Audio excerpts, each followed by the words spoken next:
అక్కడి నుంచి మాహిష్మతి నగరానికి సహదేవుడు చేరుకున్నాడు. అప్పటికి ఇవన్నీ విశేషమైనవి. మధ్యదేశపు రాజులు అన్నారు. మధ్యదేశంలో మాహిష్మతి ఒకటి. అక్కడికి చేరుకున్నాడు. మాహిష్మతి అంటే మనం ఇప్పుడు మధ్యప్రదేశ్లో మహేశ్వరం అనే పేరుతో నర్మదా తీరంలో ఉన్నది.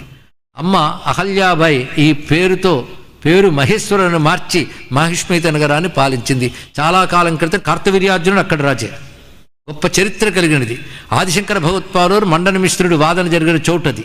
ఇవన్నీ ఎందుకు చెప్పుకోవడం అంటే, ఇలాంటి ప్రాచీన నగరాలు, ఎంతో చరిత్ర కలిగిన సంపన్న నగరాలు, నాగరికత గల నగరాలు ఇతర దేశాలు కళ్ళు తెరవకముందే భారతదేశంలో ఉన్నాయని నేటి తరం గుర్తుంచుకోవాలి. ఇతర దేశ నాగరికతలకి బట్ట ఎలా కట్టుకోవాలి, వంట ఎలా వండుకోవాలో ఇప్పటికీ చాలామందికి 2 చేతులతో పీక్కు తినడమే తెలిసిన దేశాలు ఉన్నాయి. అంటే సరిగ్గా భోజనం చేసే పద్ధతి కూడా తెలియనటువంటి దేశాలు. అది నాగరికత అనుకుని ఉన్న నాగరికత వదిలేసుకుంటున్నాం మనం.